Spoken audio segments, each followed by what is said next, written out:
Were there any points in your career where you were forced to make a choice between, well, if I keep pushing like this, I'm concerned about what this is going to do for my health over the long term?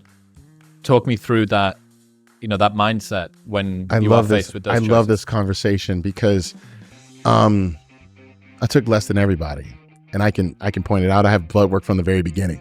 How deep can you go into that? Okay, so I won to Miss USA taking 500 milligrams of testosterone with a shot of Deca a week.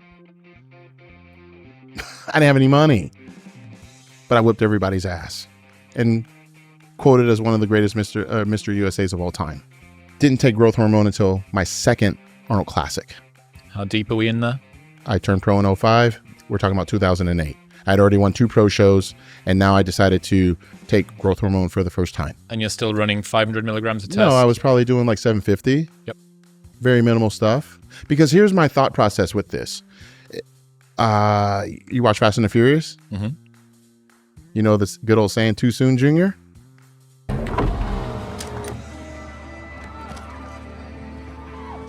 Jesse, don't do it.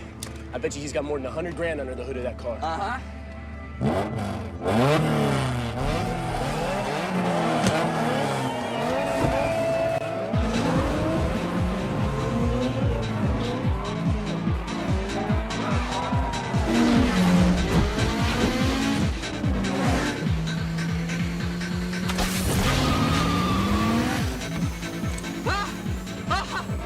Too soon, Junior.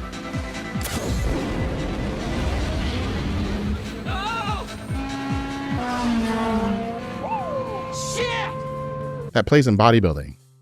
Guy that hits the nitrous too fast in the race loses every time. Why? Because that car was what?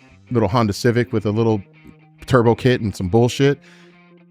Handmade, handcrafted Ferraris will always beat that shit. And if you put a little bit of a mod on that thing, you can't catch them. So you're saying that I rather would build, okay, better analogy. You go Super Saiyan and I can beat you in my base form. What you're seeing now is my normal state. This is a Super Saiyan. the internet is happy at a You know what I'm saying? Dragon Ball Z reference. So let me go ahead and beat you in the base form. Let me work on the base form. It seems like then I can't rely on this stuff, because here with pharmacology and stuff, are you really getting it from a valuable source? Are you getting it from Bayer? Are you getting it from sharing? Are you getting it from these companies? You don't know. You don't work there. You really want to tax your body? You really want to take something that you really don't know that could really hurt you? And now you're becoming a drug addict, buying drugs from someone at a gym. You're buying it from drug dealers. I know drug dealers. I grew up around drug dealers. I know the mentality. I stayed away from that shit because I was like, you know what? Like, let me just go ahead and slowly roll myself into this, because if I want to have longevity after my career, it would be nice to show that my blood work can prove it. Would you ever release that? My blood work? Yeah. For money? Yeah, I'm not just going to offer it up to somebody, but that's HIPAA. That's a lot of, maybe on my own podcast someday. Yep. Okay, so I could walk you through why. Okay, so I did the Arnold Classic in 2007. I had won the first 2 pro shows in 2006, Sean Ray and New York Pro. Realized I needed more time off to do the Olympia. I was going to be undersized. It made no sense to get my ass beat by a bunch of guys that are seasoned veterans. Did the 07 Arnold, placed 5th, first time ever losing, right? Okay, let me take more time off. Decided to have a deeper off season. Understand that what is the difference between me and everybody else? Well, it was just time. Time in the gym, time in the gym, time in the gym. Not drugs? What is drugs going to do? It's not going to shrink time. You need time in the gym. Okay, so it's drugs. So I pound everything, and then what? My trainer said, well, I can get you to Mr. Olympia in 2-3 years, but we don't know what's going to happen after that. So think about that mentality that we see today. Everybody's pounding this stuff. And here's the funny part. The muscle tissue is damaged. The skin texture is completely off. Look, man, you see the skin texture? You see that with anybody else? Probably not. I'm not even running shit, right? You know what I'm saying? Like, how do you build that? You build it with the base form. You know how to come off appropriately. You know how to do stuff like what Arnold would say back in the day. We knew how to do stuff during. It's not an all year thing, because now you become a drug addict. You know how many drug addicts are in bodybuilding? A tremendous amount. because they're chasing something, but they're not winning something. So you got to be a fucking idiot to go ahead and take all these drugs, right? Not win, put yourself in not only financial debt, physical debt. It seems to a lot of people, especially looking at your era, unbelievable that you wouldn't have just been taking everything under the sun. But why should I, when I was able to win my first couple amateur shows clean and then just add a little bit? When I always heard of a finishing touch, that was what was always talked about. And then I also saw guys in Colorado that were running a lot, not winning. I'm like, well, okay, so you run too much stuff. You know what happens? You develop side effects, right? So, well, if everybody's doing it, nah, man, why don't you just be different? Because maybe I don't want to do this. Maybe I don't want to have to take drugs like this. Maybe I'm afraid of needles. Maybe I'm afraid of what the side effects. Do you own an Anabolics 2000 book? Do you own these different ebooks that tell you the good, the bad, the ugly with it? I studied all this shit. So the last thing and you know what's funny? The real truth is that what if they started drug testing severely? Severely. I have no base form.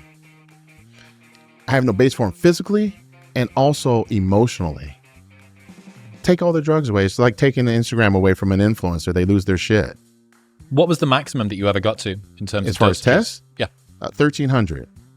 I tried 15 and then I was like starting to get watery. And then I remember, no, I did 15. So I was at 13. Then I was like, let's do 15. And then like another dose later, you know, like another week goes by and I was like, all right, 17 and 5 or whatever. I think because it was like all sustanon and shit like that. I just got more watery. It was just stupid.